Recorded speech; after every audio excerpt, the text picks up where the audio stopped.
کچھ گناہ ایسے ہوتے ہیں جو انسان کے تنہائی میں بیٹھنے کی وجہ سے ہوتے ہیں.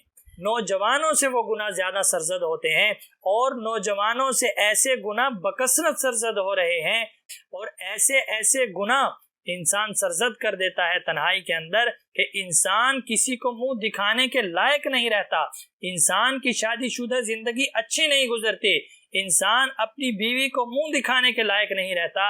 ایسے قبیح فعل انسان تنہائی کی وجہ سے کر گزرتا ہے. جب انسان تنہائی کے اندر بیٹھتا ہے تو پھر ایسے گناہ ضرور سرزد ہوتے ہیں. تو اس کے لیے چند ایک کام کرنے کے ہیں، نوجوان کریں تو انشاءاللہ گناہوں سے بچ سکتے ہیں. کوئی ایسی بات نہیں ہے، انسان اگر چاہے تو گناہ سے پیچھے ہٹ سکتا ہے، کوئی بڑی بات نہیں ہے. سب سے پہلا کرنے کا کام یہ ہے کہ انسان تنہائی کو چھوڑ دے.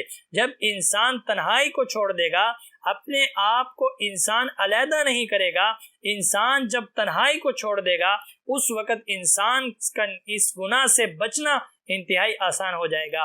اس لیے کہ جب انسان تنہائی میں جاتا ہے، تنہائی میں انسان کو برے خیالات آتے ہیں، برے خیالات کے بعد انسان گناہ کر گزرتا ہے.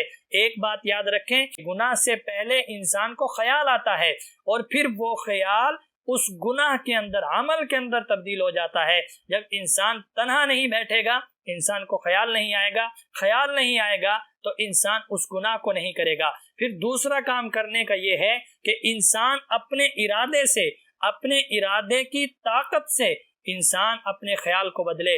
انسان تنہائی میں بیٹھا ہے، انسان کو برا خیال آیا، اگر انسان کا وضو ہے، انسان فوراً کھڑا ہو کر مصلی بچھا کر نماز ادا کرنے لگ جائے. اگر انسان کو برائی کا خیال آیا، انسان بھاگ کر لٹکی ہوئی تسبیح اٹھا کر تسبیح کرنا شروع کر دے، انسان استغفار کرنے لگ جائے، انسان اپنی حیت کو تبدیل کر دے. اس لیے کہ انسان حیت کو تبدیل کرتا ہے، انسان وہاں سے اٹھ کر باہر چلا جائے. جب انسان حیت تبدیل کرتا ہے تو انسان کے دماغ سے گناہ کا خیال نکل جاتا ہے. بھائی گناہ کا خیال آئے گا، ہر صورت آئے گا. جب آپ حیت کو تبدیل کریں گے پھر وہ گناہ عمل کے اندر تبدیل نہیں ہوگا، پھر وہ گناہ خیال ہی رہ جائے گا، پھر وہ گناہ حقیقت کے اندر گناہ نہیں بنے گا. ایک بات یاد رکھیں کہ زندگی کا سب سے قیمتی سرمایہ آپ کی جوانی ہے. زندگی کا سب سے قیمتی سرمایہ انسان کی جوانی ہے. یہ جوانی ہی ہے انسان اس کے اندر عبادات کر سکتا ہے، یہ جوانی ہی ہے انسان اس کے اندر زیادہ سے زیادہ اللہ کا ذکر کر سکتا ہے. وہ حدیث پاک کے اندر بھی آتا ہے نا، جناب رسول اللہ صلی اللہ علیہ وآلہ وسلم نے ارشاد فرمایا کہ 5 چیزوں سے پہلے غنیمت جانو. ان میں سے ایک چیز یہ ہے کہ جوانی کو بڑھاپے سے پہلے غنیمت جانو، بڑھاپا آنے سے پہلے اپنی جوانی کو غنیمت جان لو. یہی جوانی کا وقت ہے انسان کے بگڑنے کا بھی، اور یہی جوانی کا وقت ہے انسان کے بننے کا بھی. انسان بگڑتا بھی جوانی کے اندر ہے، انسان بنتا بھی جوانی کے اندر ہے. یہی جوانی کا وقت ہے. اگر انسان اپنے آپ کو سنبھال لے تو سنبھل جاتا ہے، اگر اپنے آپ کو نہ سنبھالے تو آنے والی زندگی انسان کی ضائع ہو جاتی ہے. یہ تنہائی میں ایسے گناہ ہوتے ہیں، انسان کے چہرے کی رونق ختم ہو جاتی ہے، انسان کے چہرے کا نور ختم ہو جاتا ہے، انسان کے آنکھوں کے گرد ہلکے پڑ جاتے ہیں، انسان کی یادداشت کمزور ہو جاتی ہے، انسان کا دماغ جاتا رہتا ہے، انسان کے اندر جوانی کمزور پڑ جاتی ہے، انسان کمزور اور لاغر پڑ جاتا ہے. یہ ایسی چیز ہے، اور اگر کسی نے اس کو اپنے ساتھ لگایا ایسے گناہ کو، تو سوائے اس کے کہ اس نے اپنی جوانی کو دیمک لگائی ہے، اس کے علاوہ اور کچھ کام نہیں کیا، صرف اس نے اپنی جوانی کو دیمک لگائی ہے.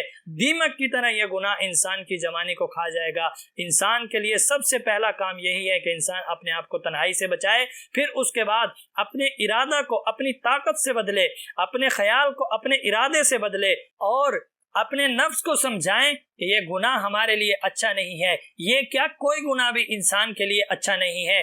ترک معاصی کو چھوڑنے کے اندر سنجیدگی اختیار کریں، ترک معاصی کو چھوڑنے کے اندر اپنے آپ کو حساس بنائیں، حساسیت اور سنجیدگی کے ساتھ سوچیں کہ ہم کس طرف جا رہے ہیں.